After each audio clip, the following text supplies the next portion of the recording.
Você já se perguntou o que acontece com os carros milionários das celebridades depois que elas se vão?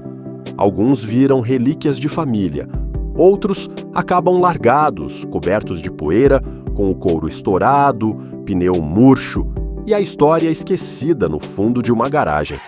Mas tem aqueles casos que são mais do que abandono, são símbolos de luxo que apodreceram com o tempo. Carros que valiam o preço de uma mansão, hoje jogados como se fossem sucata. Hoje você vai conhecer histórias surpreendentes, emocionantes e até inacreditáveis sobre os automóveis que fizeram parte da vida e da morte de grandes nomes da fama no Brasil. De um Porsche de funkeiro que desapareceu misteriosamente, até um Camaro lendário de um dos maiores ícones da TV, passando por uma SUV que virou premiação de rifa após uma tragédia. E não, isso aqui não é novela, é a vida real por trás da fama.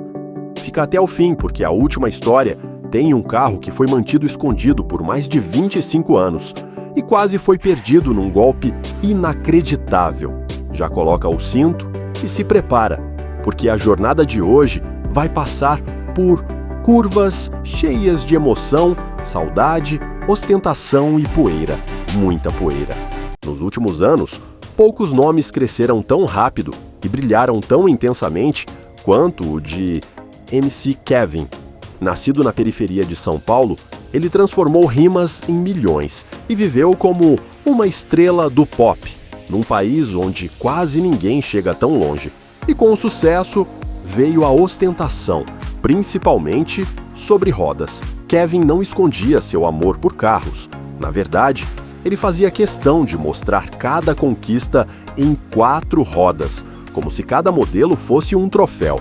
Sua coleção começou com um Camaro roxo, passou por um Jaguar F-Type conversível, uma BMW M3 dourada, que mais parecia a saída de um clipe gringo, até chegar no ápice, um Porsche 911 Carrera branco. Era esse Porsche que ele exibia com orgulho, acelerava pelas avenidas e mostrava como símbolo máximo da virada que deu na vida. Mas o que era brilho virou sombra rápido demais. Após sua morte repentina, em 2021, os carros se tornaram o centro de uma disputa familiar caótica.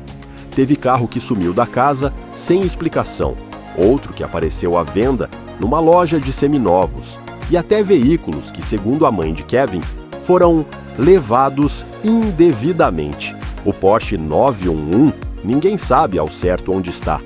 Há quem diga que foi comprado por um empresário no sul. A BMW circula por aí, mais longe do glamour dos tempos de funk e ostentação. O luxo virou enigma, e a garagem um campo de guerra. No fim, os carros de MC Kevin contaram uma história que ele não teve tempo de terminar. A de um jovem que venceu, mas não teve como frear o destino. E se no auge ele era sinônimo de barulho, agora tudo o que restou foi o silêncio. Mas nem só de ostentação viveu a fama. Teve também quem preferiu o estilo clássico discreto, como um certo apresentador que rodava num Camaro branco, enquanto o boom do Brasil inteiro o chamava de patrão. Se MC Kevin representava o luxo moderno e barulhento, Silvio Santos era o retrato do clássico. O homem que comandou a TV brasileira por décadas, dono de uma fortuna gigantesca e de um império midiático, nunca foi fã de ostentação exagerada. Mas quando o assunto era carro, ele tinha seus caprichos. Silvio sempre preferiu sedãs espaçosos, discretos, que ele mesmo dirigia, sem motorista, sem segurança, só ele e o volante. Mas houve uma fase em que o patrão deu uma escapadinha do perfil conservador. Em 1975, ele comprou um Chevrolet Camaro Type LT branco, motorzão V8 importado direto dos Estados Unidos. E era o único esportivo da vida dele. E era visto com frequência pelas ruas de São Paulo, com Silvio ao volante, todo estiloso. Ele usou esse carro por quase 20 anos, até trocá-lo por um Lincoln Town Car branco com teto verde, outro importado, que hoje é preservado no museu do SBT. Já o Camaro sumiu, simples assim. Alguns dizem que foi vendido nos anos 90 e hoje estaria com um colecionador de clássicos. Outros juram que o carro nunca mais foi visto, como se tivesse evaporado com o tempo.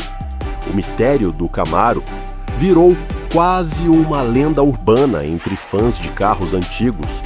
É curioso pensar que o único carro realmente esportivo que Silvio teve talvez esteja largado num galpão por aí, coberto de poeira e esquecimentos. Enquanto o Lincoln virou relíquia e o Accord das filhas continua circulando, o Camaro permanece um ponto de interrogação. E é assim que o maior comunicador do Brasil deixou sua marca também sobre rodas, com história, classe e um carro perdido no tempo.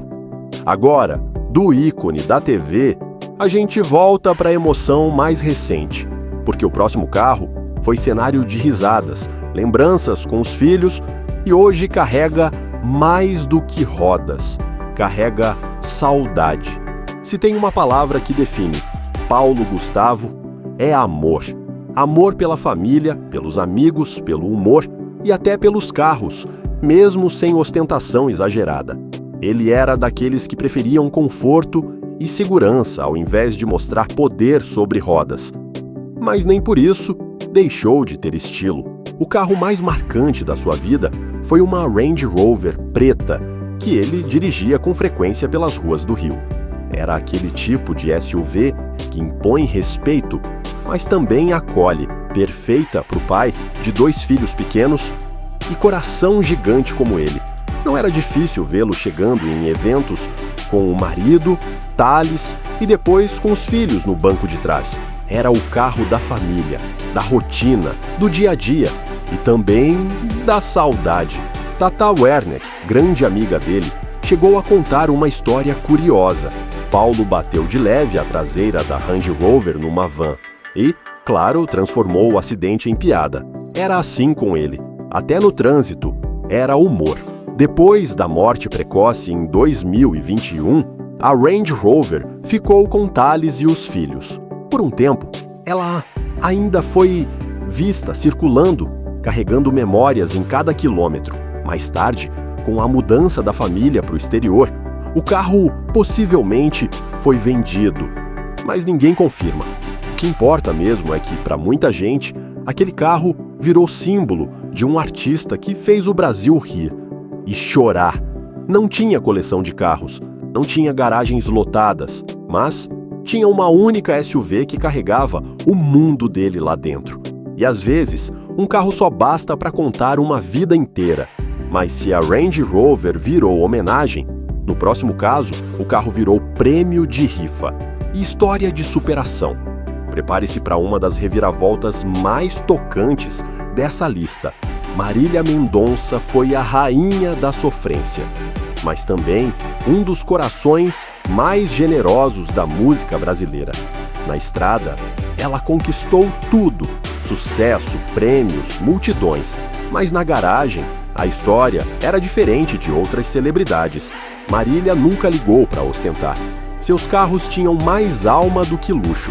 Ela teve sim um modelo de respeito, uma Range Rover Evoque branca, elegante, moderna, digna de uma estrela.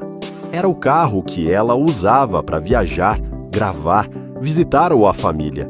Mas foi o que aconteceu depois da tragédia de 2021 que fez esse carro virar símbolo de outra coisa. A família de Marília organizou uma rifa beneficente com o Evoque como prêmio. Por apenas R$2, fãs do Brasil inteiro puderam concorrer ao Carro da Marília, mais R$200 mil. E todo o dinheiro arrecadado foi para projetos sociais. Imagina, você ter a chance de dirigir o carro que levava a voz mais forte do sertanejo e, ao mesmo tempo, ajudar pessoas, como ela sempre quis.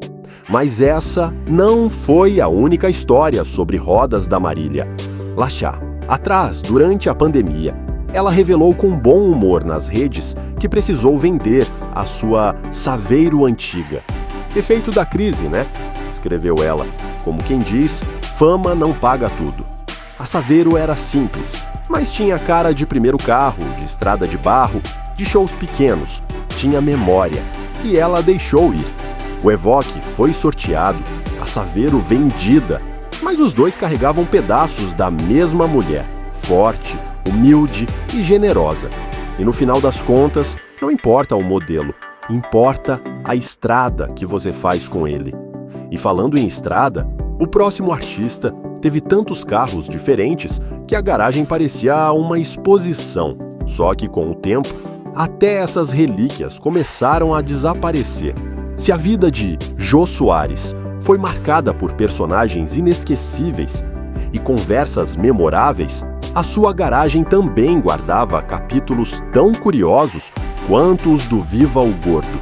Jô não ostentava por ostentar.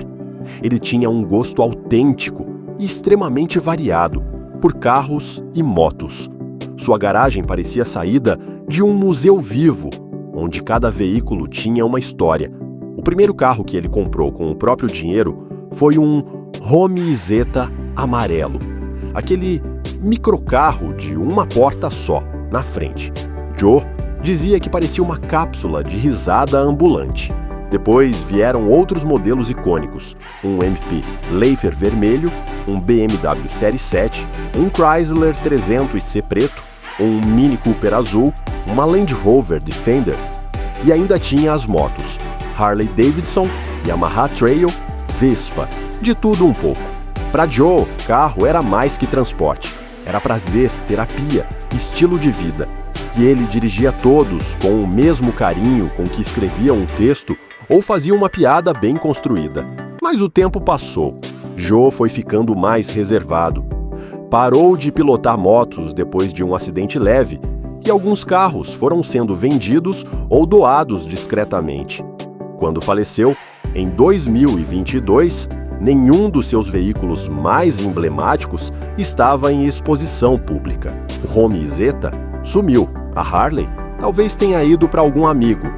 O Chrysler e a BMW, ninguém sabe ao certo.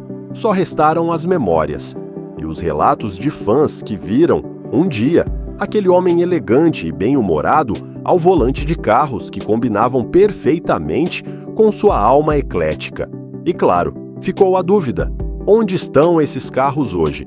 Seja qual for a resposta, eles continuam rodando por aí, invisíveis, mas carregando o rastro de um dos maiores nomes do Brasil e do luxo silencioso. A gente agora vai direto pro mato, porque o próximo carro ficou guardado por quase 30 anos numa fazenda, até ser quase roubado num golpe inacreditável. Leandro, da dupla com Leonardo, nunca foi de holofote fora dos palcos. Vindo de origem humilde, conquistou o Brasil com a voz doce e o coração simples. Enquanto muitos artistas lotavam a garagem de importados, ele escolheu algo mais bruto, mais raiz, um Land Rover Defender, Jeep robusto, feito para encarar estrada de terra, lama e poeira.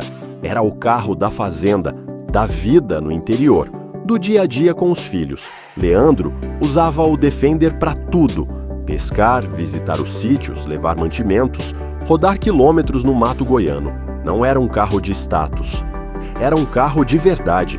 Quando ele faleceu, em 1998, o Jeep ficou guardado pela família, intocado, como um relicário sobre rodas.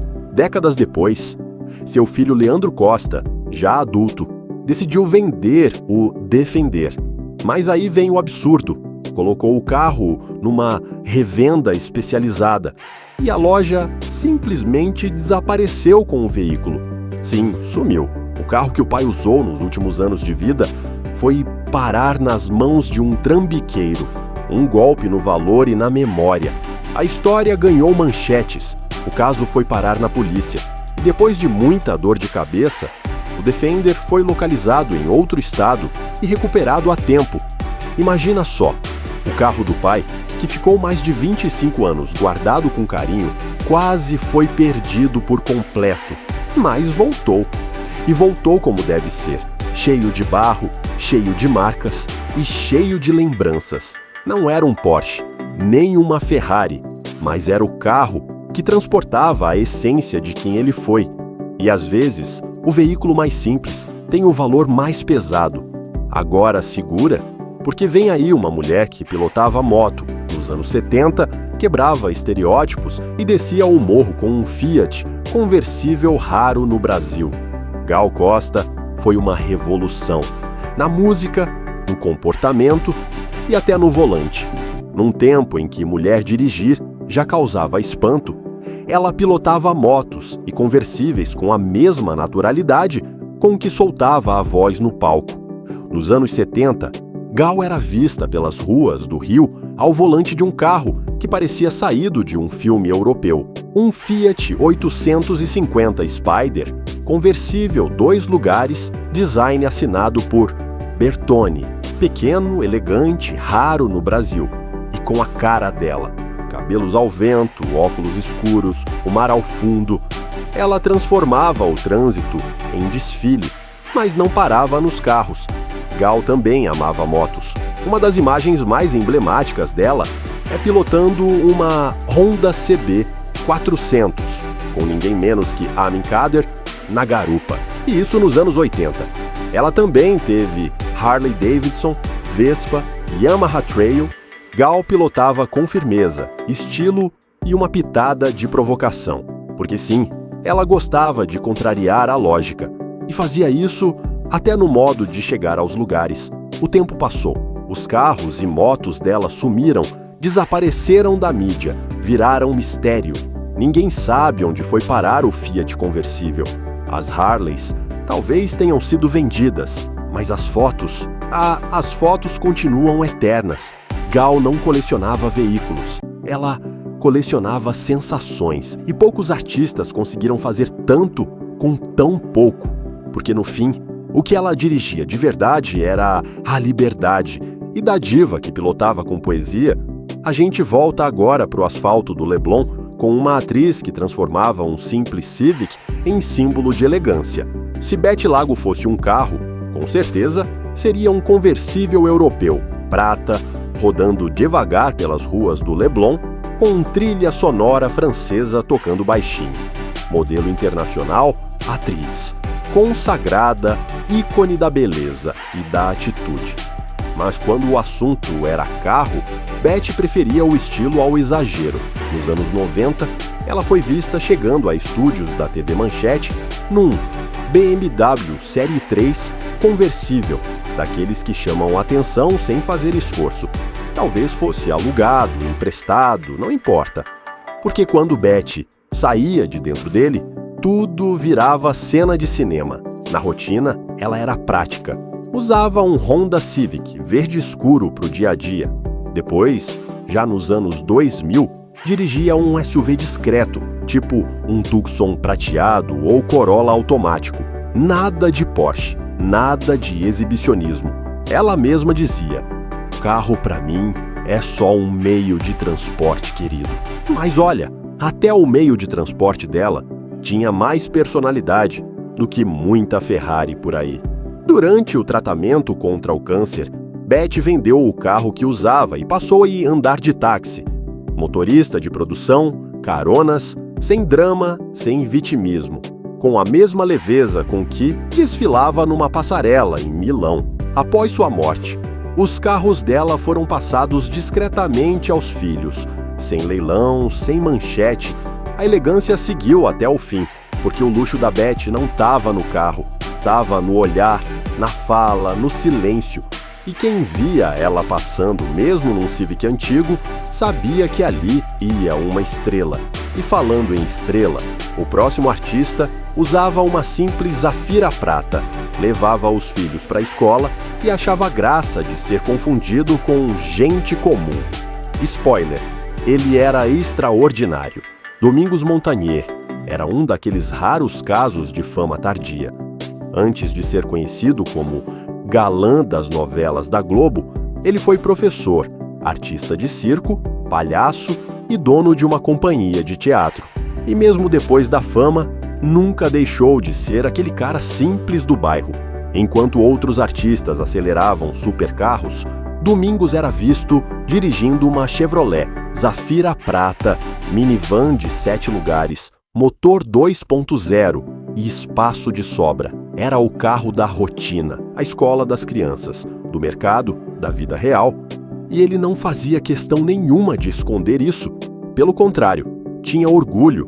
Fãs contavam que viam Domingos parado no sinal, janelinha aberta, sorrindo como quem não devia nada para ninguém.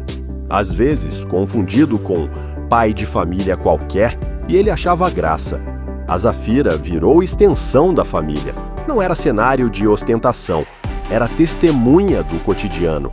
Depois da morte trágica, em 2016, o carro ficou com a esposa e os filhos, sem alarde, sem manchete, seguindo em silêncio, como ele mesmo fazia.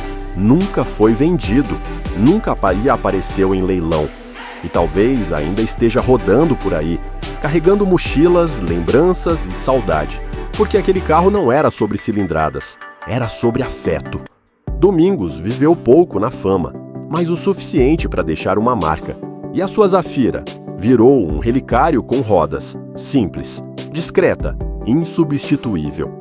Agora, para fechar nossa viagem com chave de ouro, a gente vai para a história de uma dama do teatro que, mesmo no auge da fama, preferia um fusquinha bem alinhado a qualquer carrão importado. Marília Pêra era pura sofisticação. No palco, nas novelas, no cinema, ela era a definição de estrela brasileira. Mas fora dos holofotes, era o oposto da ostentação. Enquanto muitos artistas trocavam de carro todo ano, Marília mantinha os dela por décadas. Começou com um fusquinha azul marinho, que ela mesma dirigia pelas ruas do Rio, nos anos 70. Dizia que era resistente, econômico e cabia em qualquer vaga. E pronto, era o que bastava. Com o tempo, trocou o Fusca por um Del Rey Bordeaux, depois um Corolla prata e, por último, um Honda Fit automático. Todos carros funcionais sem firula, nada de blindagem, nada de SUV gigantesco. E o mais curioso, ela nunca fez questão de esconder a simplicidade. Quando perguntavam o motivo de não dirigir algo mais à altura de sua fama, ela respondia: "O carro me leva, não me representa." Esse era o estilo Marília, minimalista, prática e 100% no controle. Não importava se a novela era sucesso, se o cachê era alto. Ela continuava fiel aos seus carros discretos, quase invisíveis. Depois de sua morte, em 2015, os veículos foram passados para os filhos, sem nenhuma grande história de venda ou exposição. Foram apenas carros e continuaram sendo apenas isso, mas cada um deles carregava um pedaço de uma mulher que, mesmo no topo, sabia que o essencial era invisível aos olhos e que o melhor da vida nunca esteve no painel. Marília foi luxo na arte e simplicidade no asfalto, e isso é para poucos. E aí, qual desses carros você gostaria de ter na sua garagem? A verdade é que esses veículos contam histórias que nenhuma ficha técnica consegue traduzir. Alguns foram símbolos de ascensão, outros da queda. Teve carro que virou relíquia e carro que virou poeira. Teve artista que tratava o carro como um filho e teve quem nem lembrava onde deixou o último modelo. Mas no fundo, todos eles mostram a mesma coisa, que a fama passa, o dinheiro some e o tempo não perdoa, nem o couro de banco de Ferrari. Hoje você viu carros que foram sonhos e que viraram fantasma, viu garagens que guardam lembranças e outras que escondem segredos.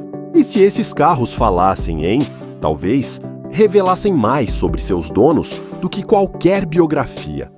Agora, comenta aí, qual história te pegou de surpresa? Qual carro você achou que jamais veria abandonado? E se você curtiu esse vídeo, se inscreve no canal, ativa o sininho e se prepara, porque no próximo episódio a gente vai mostrar os iates milionários de celebridades brasileiras que hoje estão encalhados, largados e cobertos de mato em marinas esquecidas. Spoiler, Um deles foi comprado com dinheiro de prêmio de reality e hoje nem flutua mais. Nos vemos lá. E lembra, mais do que a fama, é o que a gente deixa parado na garagem da vida que conta a verdadeira história.